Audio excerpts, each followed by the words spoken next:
In this video, we will walk you through how to use the new Edit Translations tool, designed to expedite translation updates directly inside the app, without having to send files back and forth. Upon opening up the program, click on your Profile button at the top right hand of the screen and select Settings, then toggle On for the translation mode. Once enabled, you will see the Edit Translations module button in the lower left-hand corner. Click it to open the sidebar. A little notification number will show up if there are any outstanding translations for the specific language you have selected. The badge number in the bottom left appears even if the sidebar is closed, as long as translation mode is enabled and a language other than American English is selected. This allows translators to passively use the app and be notified when updates are available. Next, choose the language you would like to update. Next, you need to choose your method. With the method, you have three options. The first one is to start a new update. This is best for most translation work, especially fixing outdated or missing entries. When you start a new update, it begins a new translation session for a selected language. It tracks outdated translations automatically, lets you see which entries have changed since the last update, and enables full edit history, suggestions, and error tracking. This is the recommended workflow for updating translations that are integrated into Pixelement's version control and app preview system. Upon selecting Start New Update and continuing to edit the translation, you will be brought to the Edit Translation page. Here you can bring up the translation's tutorial text, which is the question mark logo, show translation keys, which is the square brackets, and close the tool menu, which is the arrow.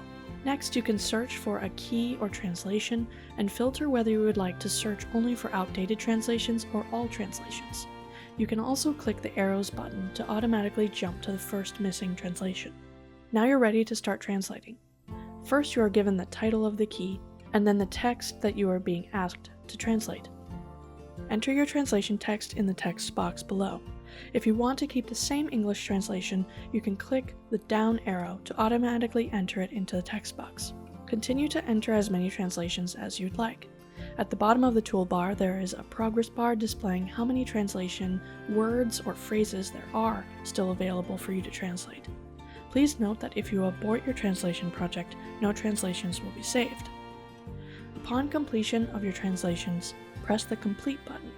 You will then be prompted to send to staff for your translations to be shipped with the application. Please note that it is preferred that all translation fields are filled in before being submitted for review. Export work to continue elsewhere, where you can export your current translation work to test separately on cloud or desktop, and export completed files to export your new translations without sending to staff yet.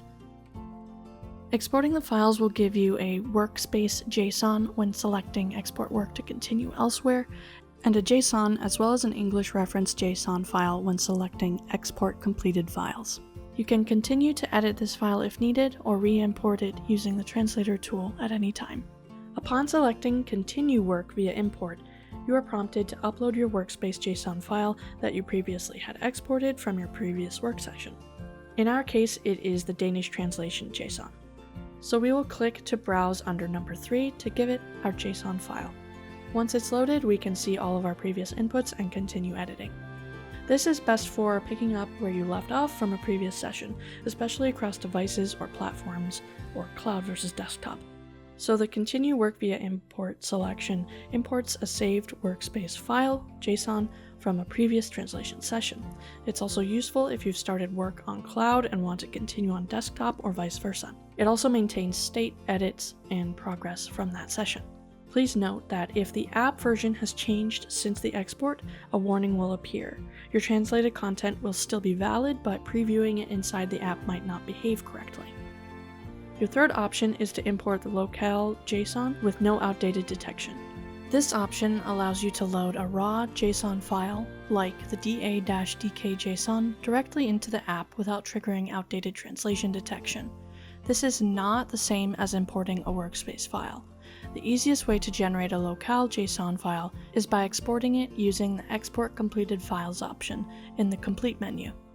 While translators could use this to spot check or retest, its main purpose is internal, like when support staff reviews submitted changes to verify everything looks correct before integration.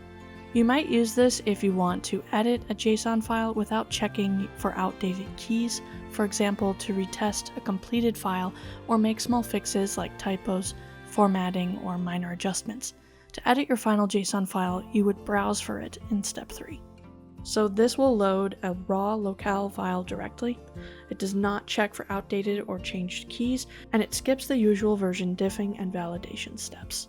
Though please use this with caution. This method should only be used for files that are already complete and production ready. If you need to update outdated keys or work through incomplete translations, use Start New Update instead. So what happens after submission? Once you select Send to Staff upon completion, your updated translations are submitted for internal review.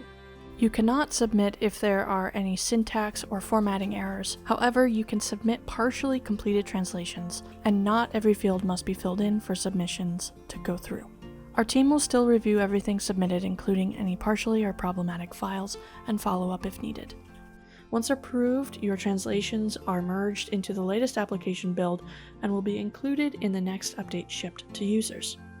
If any problems arise during review, such as invalid formatting or missing placeholders, you may be contacted to make corrections. Once integrated, your translations will become active in the live app, visible to users who select that language. Try it out and help bring CPC to users around the world, one language at a time.